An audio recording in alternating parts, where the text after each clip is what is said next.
It is now my pleasure to turn today's program over to Ms. Stephanie Moe, Vice President of the American Stroke Association. Ma'am, the floor is yours. Thank you. On behalf of the American Stroke Association, a division of the American Heart Association, it is my pleasure to welcome you to today's webinar, Guidelines for Adult Stroke Rehabilitation and Recovery, Tailoring Care to Patients' Needs and Improving Transitions in Care. My name is Stephanie Moe, and I am the Vice President of the American Stroke Association. We appreciate you taking time out of your busy schedules to help acknowledge the serious problem of stroke and the importance of rehabilitative care in aiding a stroke patient's recovery. Although we have made significant progress over the last 2 decades in the acute treatment of stroke, with corresponding reductions in disability, the vast majority of stroke survivors still need at least some rehabilitative care. Like many of you, stroke has taken a toll on my own family. 2 of my grandparents and an uncle have had strokes, and my pop-pop died of his stroke. I have seen firsthand the difference that high-quality rehab can make in helping stroke survivors achieve their full potential. And regrettably, I have also seen the consequences when stroke patients don't receive the quality and amount of rehab they need and deserve.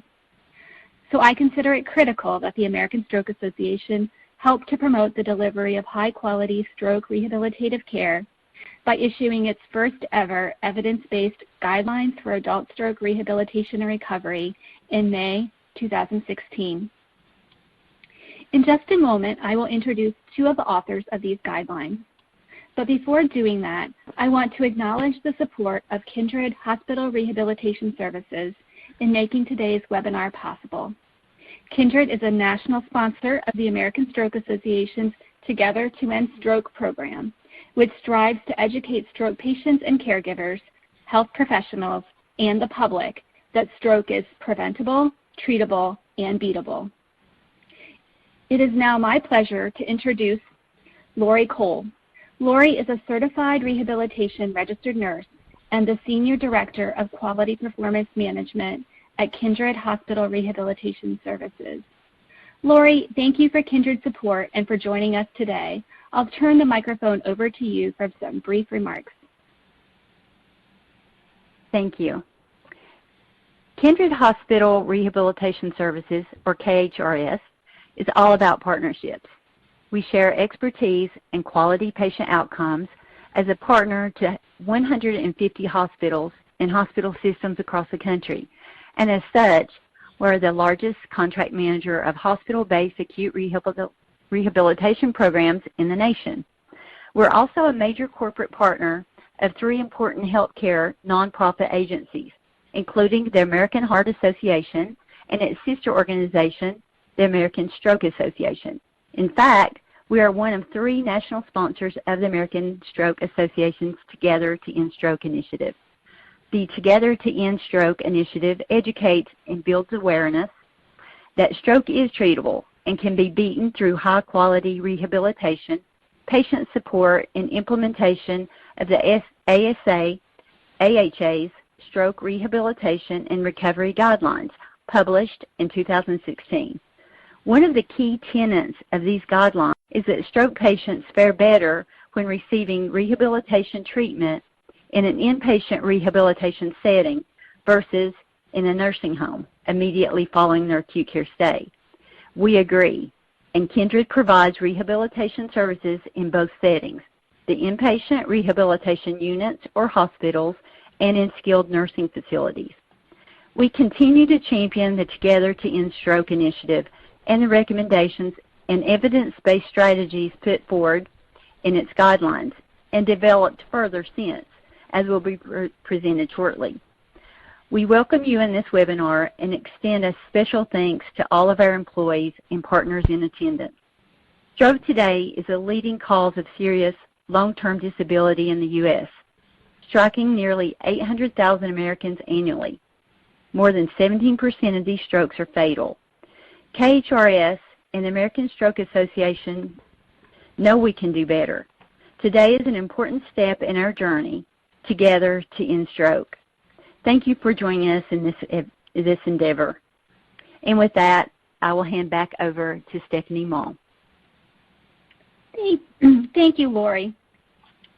It's now my honor to introduce today's distinguished speakers. Dr. Joel Stein is a physician who specializes in physical medicine and rehabilitation. He currently serves as the Simon Baruch Professor and Chair of the Department of Rehabilitation and Regenerative Medicine at the Columbia University College of Physicians and Surgeons, Professor and Chief of the Division of Rehabilitation Medicine at Weill Cornell Medical College, and Physiatrist in Chief at New York Presbyterian Hospital. He was the Vice Chair of the Writing Group for the Guidelines. Sue Pugh has been a nurse for more than 3 decades. She is certified in rehabilitation and neuroscience nursing and is presently a clinical nurse specialist and stroke coordinator at Sinai Hospital in Baltimore, Maryland. Sue was also a member of the writing group that authored the Stroke Rehabilitation and Recovery Guidelines. Those of you who have reviewed the guidelines know that they include more than 200 recommendations, so it would be impossible to cover all of them in a 1-hour webinar.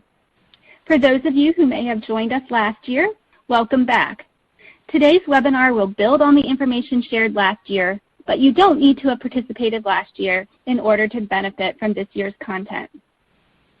Dr. Stein and Ms. Pugh will provide an overview of some of the most significant recommendations in the guidelines, particularly those related to intensity of rehab and appropriateness of early mobilization, assessment for and management of common consequences of stroke, and recommendations and strategies for improving transitions between care settings.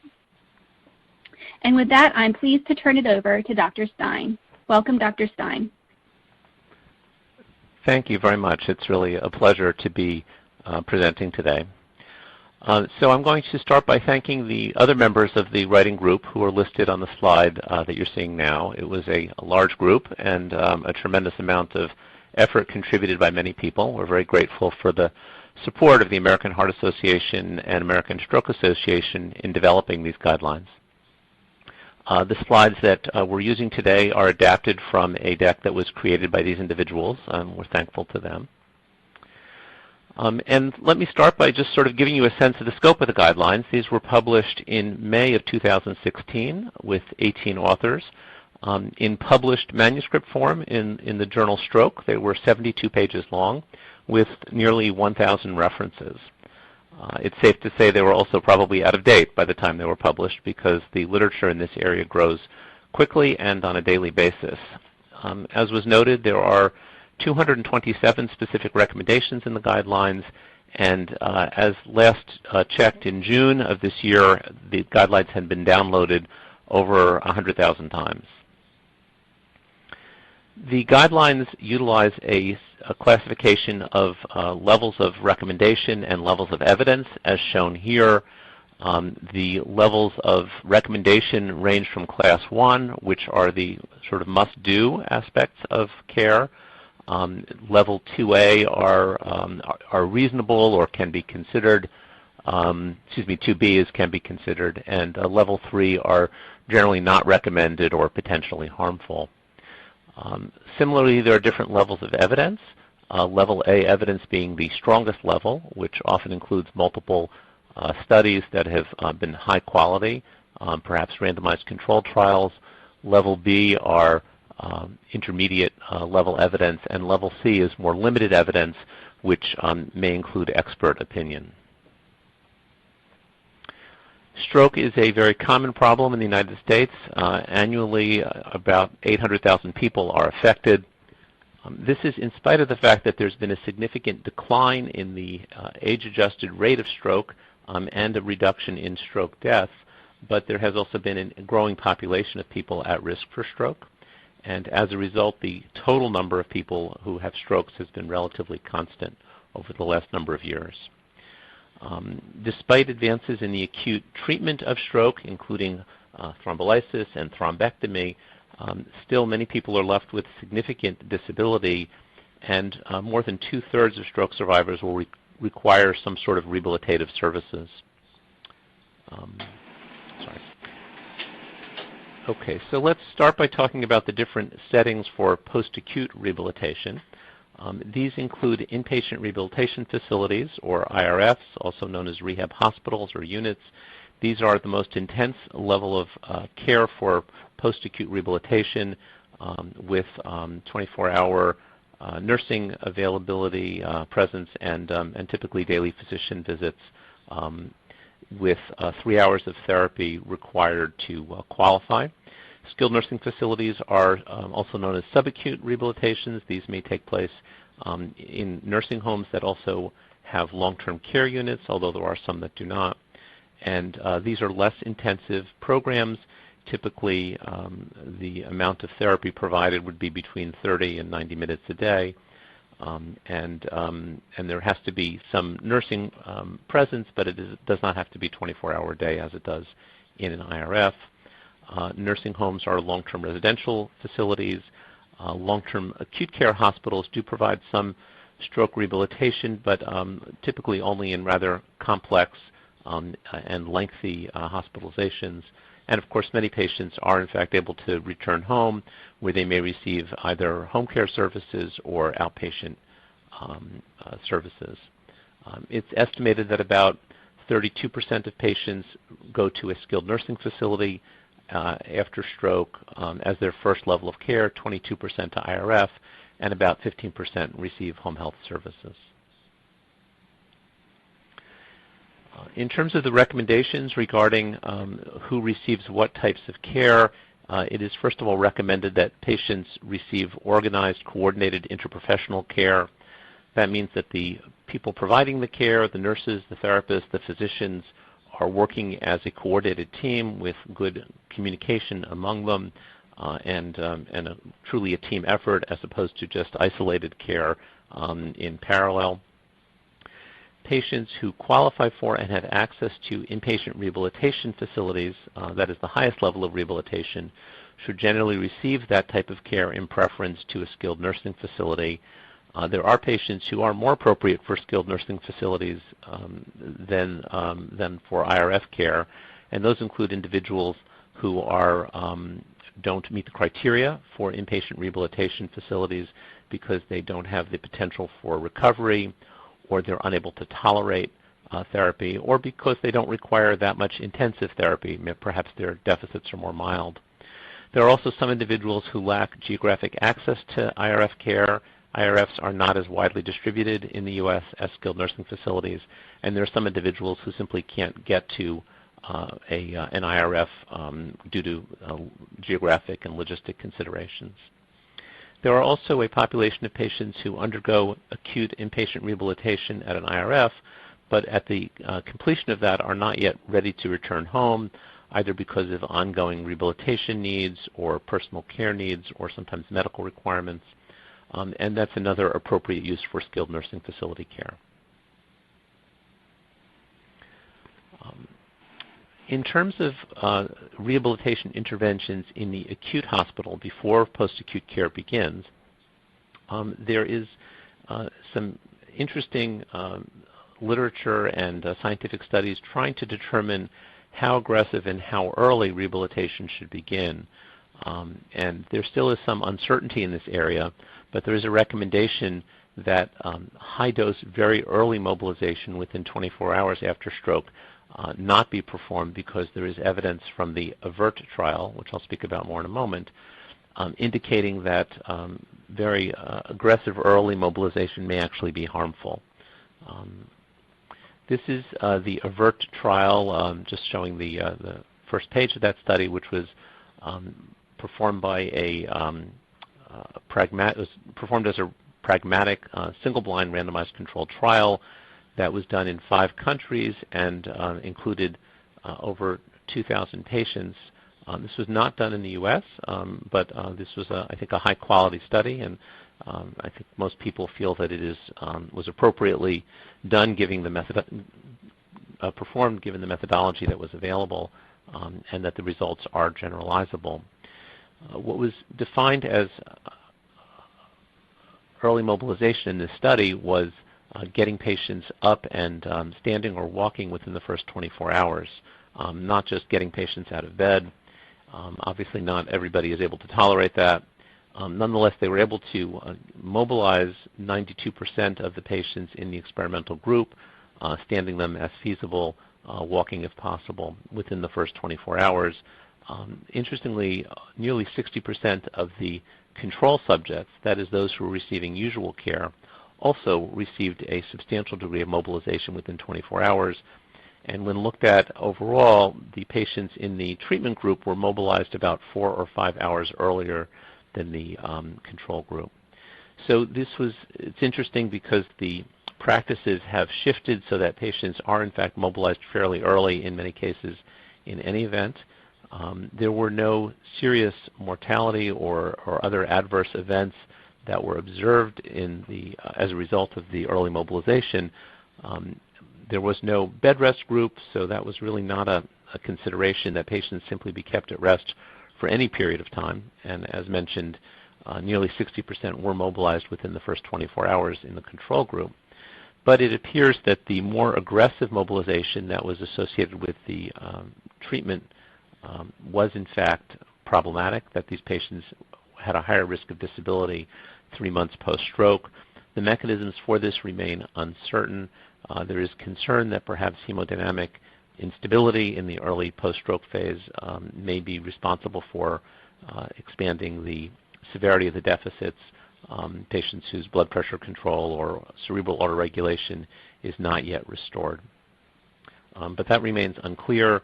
What is also unclear is what is the optimal level of mobilization and timing of that. So it's clear that we want to get patients up and moving, that immobility is a bad thing, but the exact timing of that remains still somewhat uncertain. And the only thing we can really say is that this very aggressive, very early program seems to be excessive.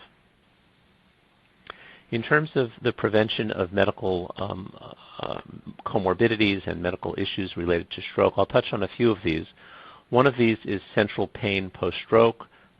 Central pain is pain that is generated by the central nervous system without a peripheral cause of that. There is no injury or damage to tissue that is occurring, but stimuli that would typically not be noxious are perceived as painful, or in some cases, in the absence of any stimulation, people can experience burning or aching pain, as well as pain with what would typically be a not painful stimulus, like touching a limb, for example. The most common anatomical basis for this is a thalamic stroke, and this is sort of the classic version of this called the Dejerine-Roussy syndrome. But there are many other locations within the brain that can result in this condition to some degree as well. The estimate is that about 7 or 8% of patients experience this to some degree. In terms of treatment, pharmacologic treatment is what is generally used and recommended. It is not robustly supported by evidence, but this is the sort of best available treatment. Typically, antidepressant or anticonvulsant medications are used, and these may include amitriptyline, lamotrigine as first-line agents, and a number of other anticonvulsants and antidepressants are used as second-line agents. The use of TENS has not been found to be effective. It's not harmful, but does not appear to be beneficial. There is some early evidence using more direct stimulation of the motor cortex to treat central pain syndromes, but these remain early and are really not well studied yet. But in carefully selected patients, this is considered a reasonable therapy. Deep brain stimulation has not yet been shown definitively to be useful, and of course is quite invasive, so right now is not recommended. Now I'll touch on post-stroke depression, which can also be associated with anxiety, and these are very common conditions after stroke. It is important to screen for them and for clinicians to be aware of the risk of these disorders, not just in the early phase post-stroke, but over the course of recovery.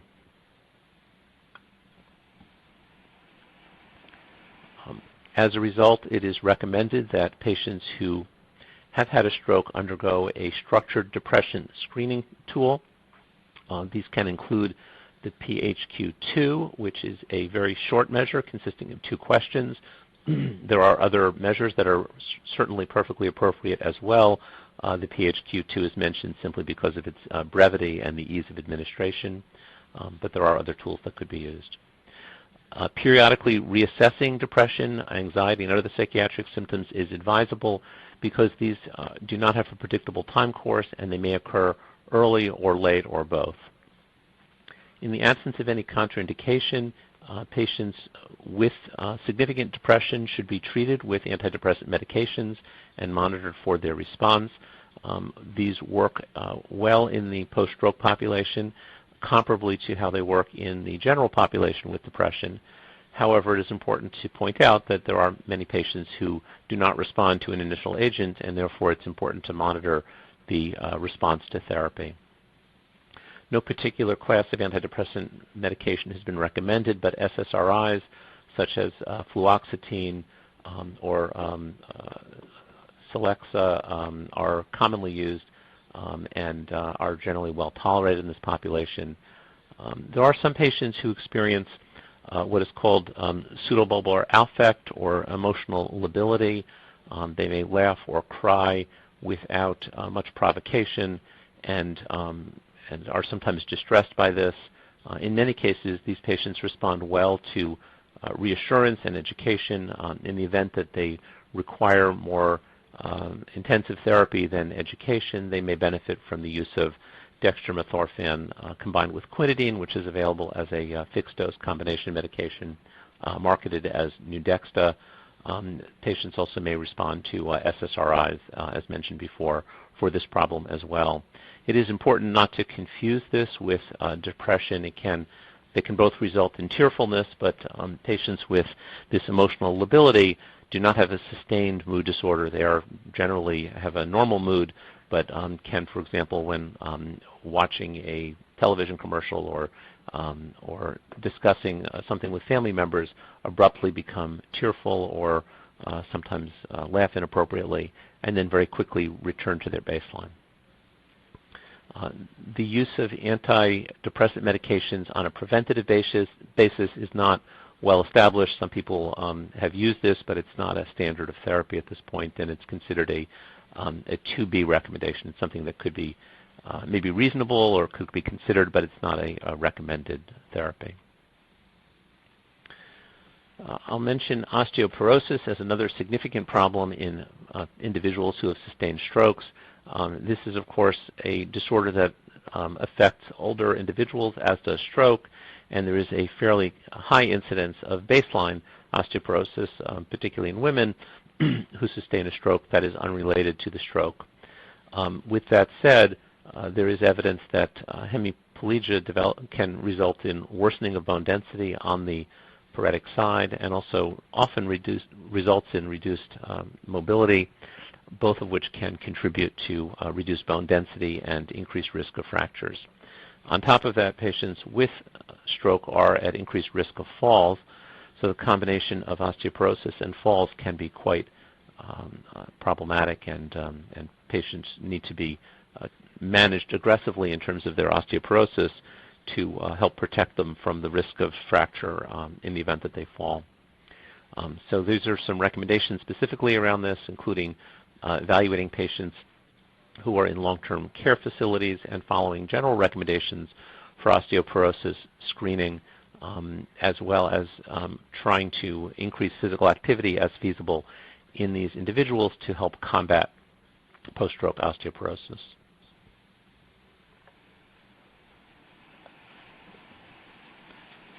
I'll touch now on dysphagia as an important complication of stroke.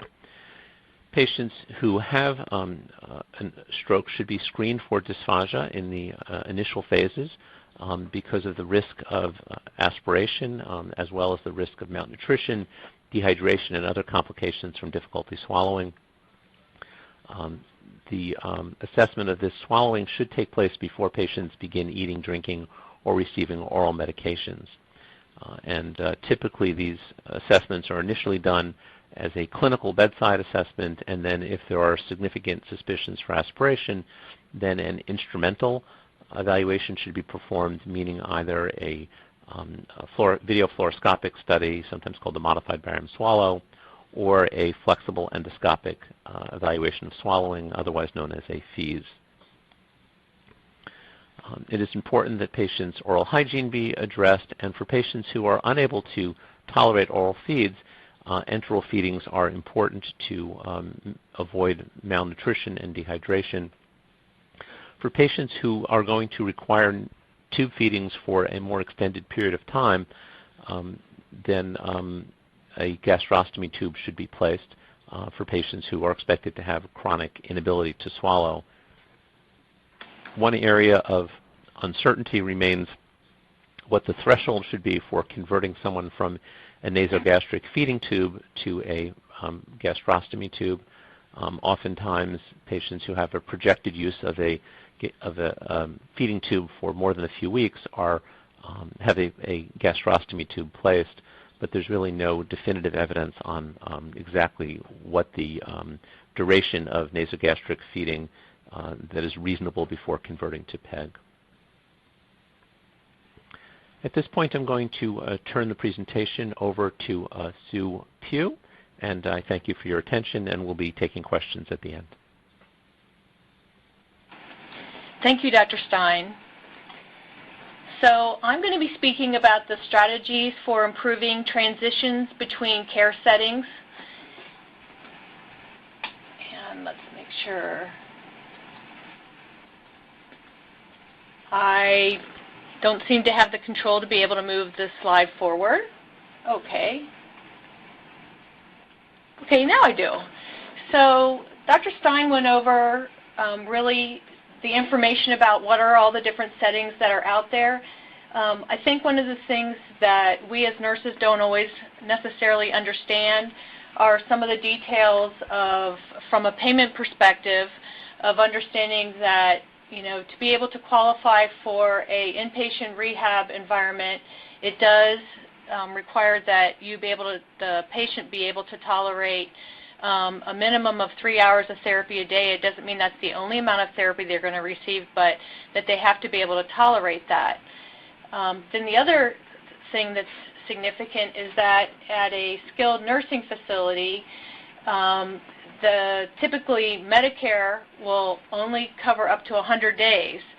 So after that point, if the patient's going to continue to need therapy, typically the financial situation has to be assessed of the patient to determine what their financial resources are. It may become something where they have to pay. It may be something that they would be able to return home and then have therapy.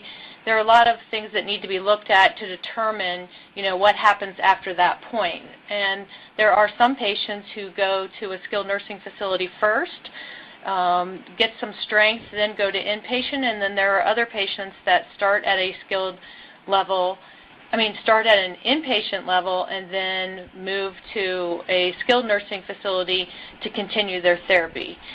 It can go in either direction.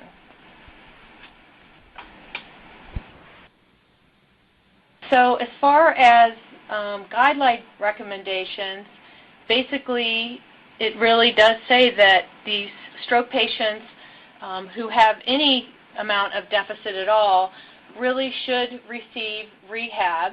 That really one of the big components that we need to work on is that the care be coordinated, meaning that we go from a setting where either hospital to outpatient, and then coordination with home with home health care. But one of the big pieces being that it's coordinated, meaning that someone is helping the family and the patient or their caregiver really make sure that we continue with the plan of care. In my present position, I work mostly in the acute care environment, and I'm always so surprised when I'm talking with our providers, the number of patients that go into the clinic and have stopped taking their medications that I, firsthand was aware of the fact that we said you need to take this medication, this is really critical in your care, to continue on these medications, and for whatever reason they have stopped taking that medication, and they don't seem to understand why that was so important that they continue on those. So we really need to come up with better ways of doing communication with the patients and their caregivers to make sure that that continuity of the expectation of care continue to move them through the system. Transitions in care are very difficult for patients. They should have not only really just one person, but really a whole team of people working with them, because they have so many different components that need to be addressed, whether that be financial issues, psychological issues, equipment issues, rehabilitation issues, adaptation at home. All of those things are components that people need help with getting set up and existing.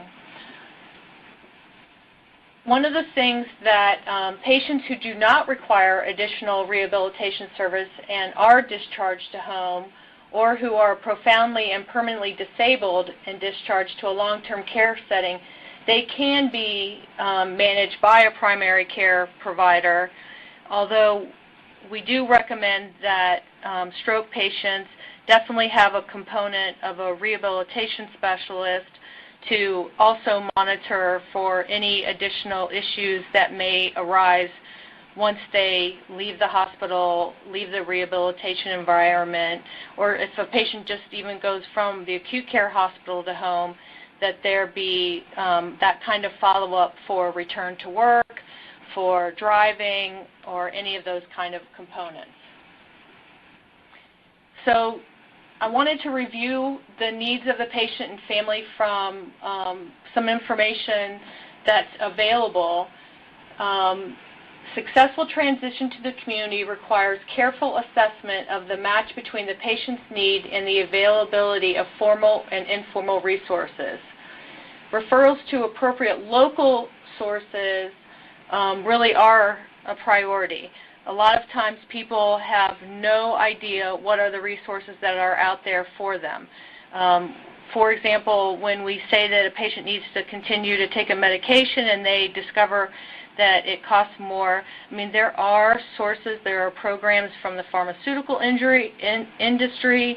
There are other things that are out there that exist that can help people pay for some of the services that they need, but they really have no idea how to even connect in with those services.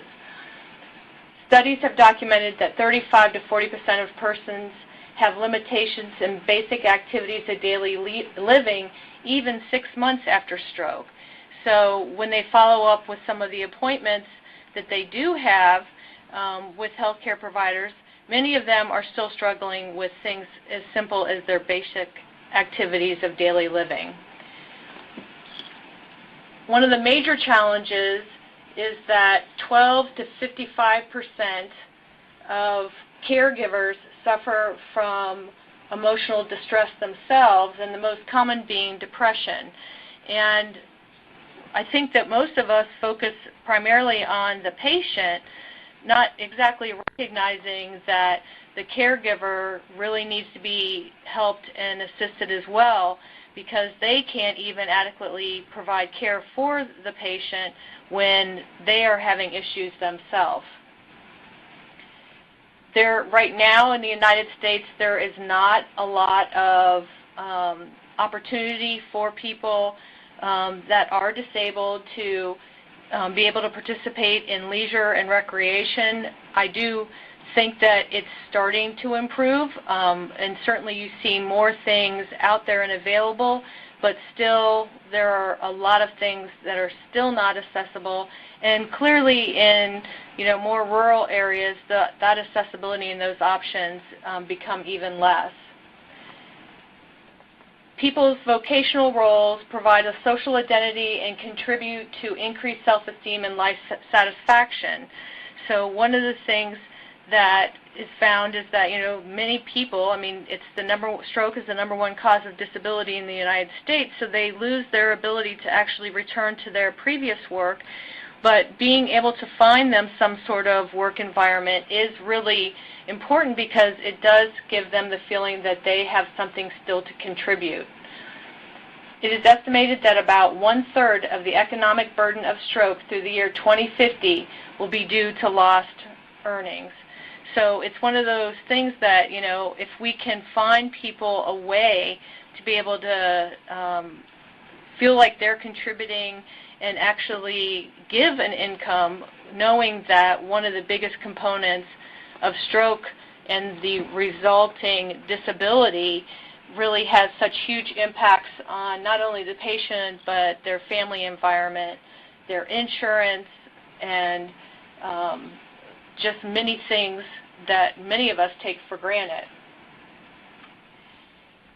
One of the things that we need to think about is coming up with alternative methods of communication, whether that be telephone visits, telehealth, web-based support, particularly for patients that are in the rural settings, because the resources just aren't as available. There's a great amount of distance. There could be limited transportation because of the great amount of distance. And one of the things that certainly makes an impact that I think all of us are aware of is that, for the family or the caregiver to be an important component of their stroke rehab. So, getting them to be involved, having them feel like there is a role for them, understanding their role, and how when they're working together that this is really going to help their loved one actually recover better.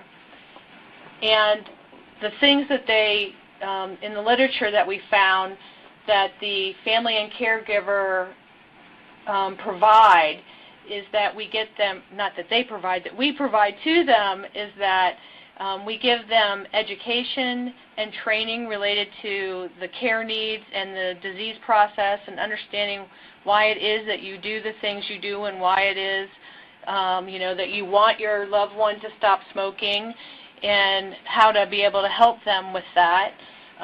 Getting everyone counseling, developing a support structure. This is one of the big burdens that the caregivers face, is that they see that they love their loved one, but that there is no respite for them. And finding out how to connect and help people to be able to help them. And then, of course, another important component was financial assistance, and that, this continues to be an ongoing issue for the patients and their families and significant others that are helping them. So one of the things I definitely wanted to look at and talk to this group about, this audience, was the development of networks.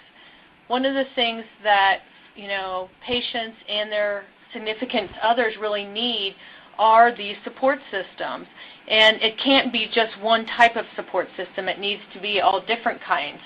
So one of the things that you want to do is, look at your facilities' referral patterns, meet with those facilities to actually discuss what your program offers, what their program offers, discuss gaps between those two programs, how can there be a smooth transition between your program and their programs, develop an agreed upon tool to actually make sure that everything that both of you or these other organizations that you develop a relationship with, that you're all on the same page about what needs to happen and that there be that continuation.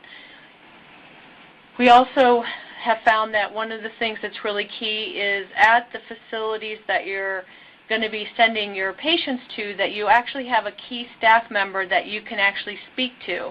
Because one of the things that happens is you may say at the time of discharge, we really want this patient to come back in at such and such a time because we need to recheck this. And that information goes over, but then it seems to get lost. sometimes being able to speak with someone directly that you know is the person that will be doing the follow-up, and then when they have questions, they have you as their main contact to be able to call back and clarify. Certainly sharing protocols is important, so that, you know, if we would start someone on some form of maybe a bowel program, that same bowel program be continued in that environment. I mean, there's research that has shown that in order for a bowel program to be successful, you need to do it for 6 weeks for that, you know, the body to really adapt to this new way of having elimination, and how important that is to be consistent. If someone goes home, actually, you know, adding in safety checks, again, the phone calls. As a stroke coordinator myself, I certainly do phone calls at 7 days and then at 90 days. And I'm always surprised at the questions that people have and the things that were unclear to them, even having given things to them verbally and in writing, and still that's still not being clear enough. And that it is good to consider even doing those follow-up phone calls with transferring facilities. Again, I can't underestimate how important it is to remember the caregiver. The caregivers need to be evaluated for depression, burnout, their ability to participate in past interests. You know, someone may have had a bridge club that they loved playing bridge with, and they no longer can go to that because there isn't anyone to be able to watch their significant other, and they become and feel very isolated. They have a new and changed self-identity, and helping them work through that. A lot of times the question really is, who's the caregiver to the caregiver? And then insights into loved ones' issues and compliance. A lot of times the caregiver is the person who really is knowledgeable about whether someone has or hasn't been taking their medication. I remember when my father was still alive, he would go, after he had his stroke, he'd go to see the doctor, and I'd go in with him as his caregiver. And, you know, the doctor would say, oh, have you been taking your medications? And he would say, yes, absolutely. And I'd be like, well, you know, I find them on the floor of his room. I'm not sure that he is getting all of them. You know, sometimes that person really has a much better understanding about what's really going on. So caregivers need to have their own set of support groups. They need to be regularly seeing their primary care provider, and they probably would benefit from counseling themselves, and potentially then also as a couple to work through the issues and challenges that they face. So some of the other things to consider is to look at local fitness centers to determine the fitness centers that have the best adaptive equipment and resources. Some don't have anything, whereas others have mechanisms to get someone in and out of a swimming pool. They have equipment that's adapted so that someone that's at a wheelchair level can actually use the equipment. Are those kind of things available? There are also lots of organizations that want to do something and want to be helpful, but really are at a loss for what they can do to help. Sometimes setting up systems just to provide some respite care, so that support the woman who wants to go play bridge with her bridge club, can get out to do that. Looking for activity centers that have activities for an older adult. Look at home visiting services, someone that would come in and just, interact with these people and not let them feel that they're so isolated. Looking for reduced fee transportation. We also need to have support groups that are for our younger strokes and for the younger strokes, younger family members. Certainly sitting in a support group with a lot of older individuals that aren't necessarily facing the same issues as someone who has younger children or teenage children, we need to be able to address some of those issues as well. And I think that some organizations are certainly getting much more creative in their online community and web-based services that allow people really at very distant rural areas, give them some way to communicate into a system and get some of those resources that seem to be impossible from where they live.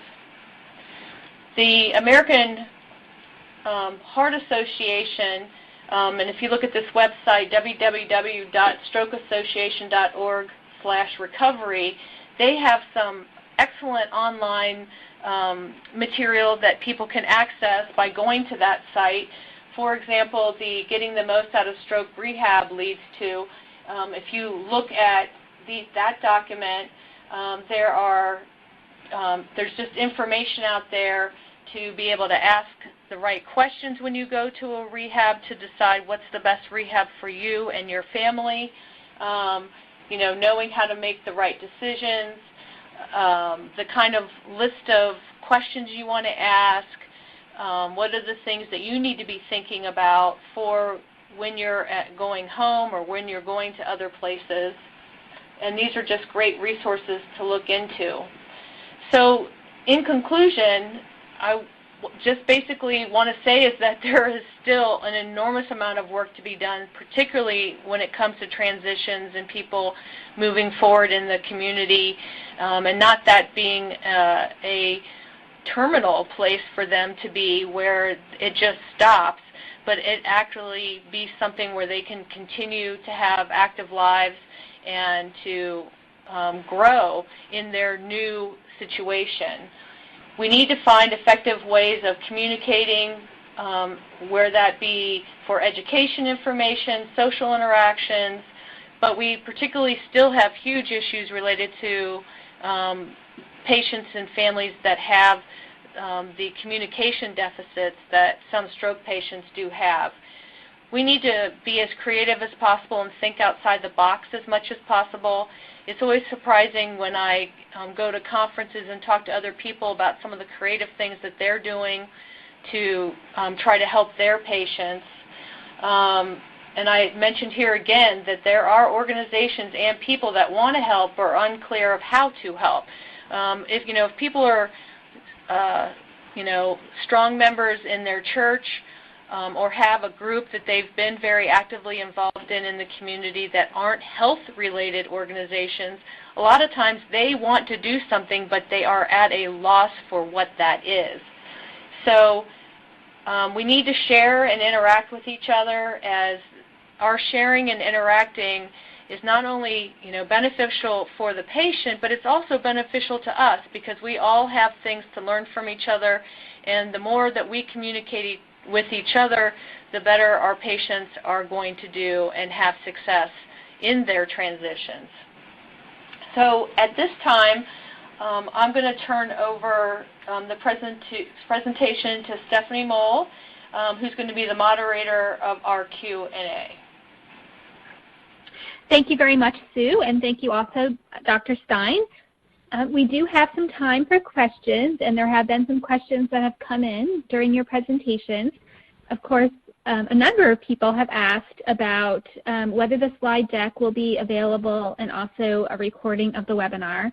And let me say, first of all, that I understand that some of you have had some technical difficulties with the audio and or the video, and so I apologize for that. But we will be making the presentation deck available on the American Stroke Association website, and the recording of the webinar will also be posted on our website under the rehab resources for healthcare professionals.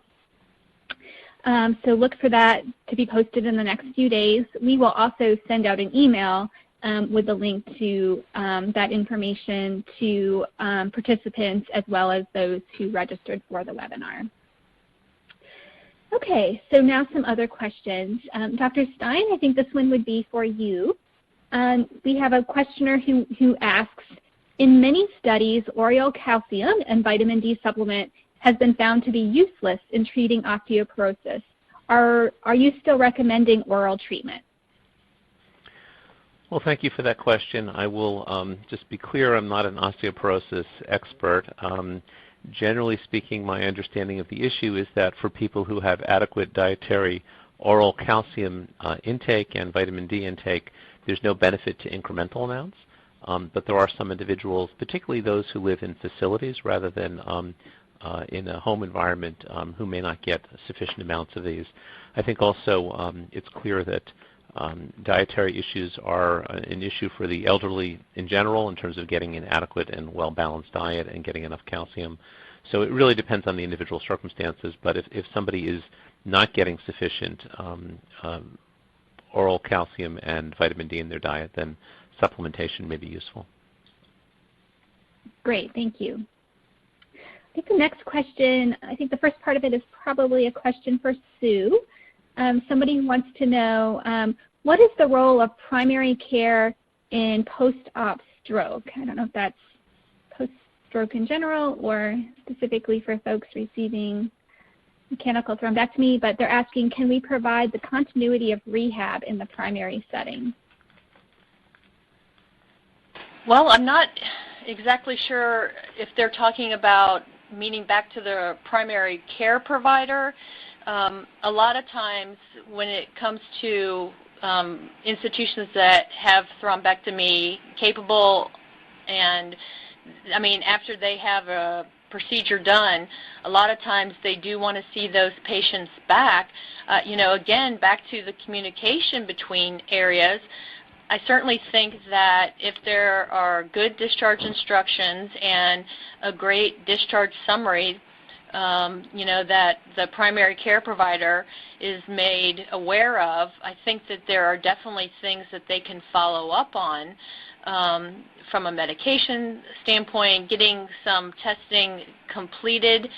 But I think that the specialist is going to have certain components that probably need to be followed specifically about them, depending on, if they have put some sort of device into someone's brain, then, they may want certain things done because of that.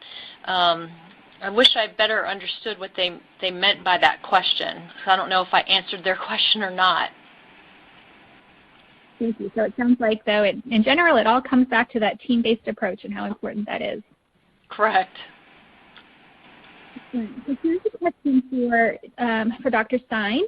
Joel, at what point in a patient's care do you recommend screening for depression, and is there a recommended screening tool?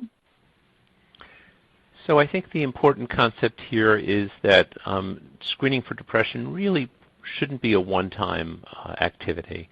I think that it's important probably to do this during the rehabilitation phase for patients who are in the acute care setting and then go directly home.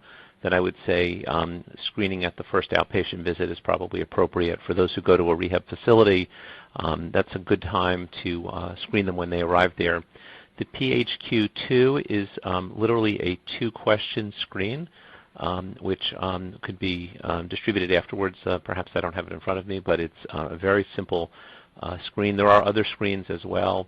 I think it's important to ask a patient how they feel and to observe their behavior, because patients sometimes will not admit to depression, but if they have a loss of initiative, loss of interest, loss in pleasurable activities, seeing family, for example, if they are pessimistic about their recovery, these are some of the warning signs that someone may be depressed. Very good. Thank you. Sue, you talked about the recommended making follow-up phone calls. Who on your hospital's team makes those follow-up phone calls, and is there a particular time frame for which you recommend them be made? Part of the requirements through the Joint Commission for being a designated stroke center, whether that be primary, thrombectomy capable, or comprehensive, there are actually guidelines for each of those intervals. And so we are a thrombectomy capable center where or getting ready to be certified for that, I guess I should say. So we do a 7-day follow-up phone call related to all of our really complicated strokes, and we do consider anyone who had IV or interarterial TPA as well as thrombectomy patients fall into that category. And then we also do the 90-day follow-up to get the modified Rankin score. We use those phone calls to do other things as well, talk about how things that are going at home, as well as get feedback about our program and things, as they're recovering that they feel like was helpful, not helpful. I actually make some of those phone calls. I don't have to make all of them, but I do. I personally am the person that does that, and I actually really enjoy those phone calls because I really learn quite a bit and take that to improve our program. Great. Thank you so much.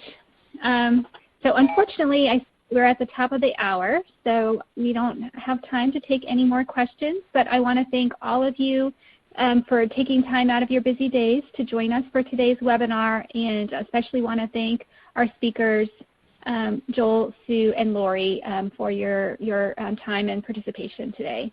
Thank you, everybody, and I hope you have a good rest of the day and a good week. Thank you. Thanks to all our participants for joining us today. We hope you find this webcast presentation informative. This concludes our webcast, and you may now disconnect. Have a good day.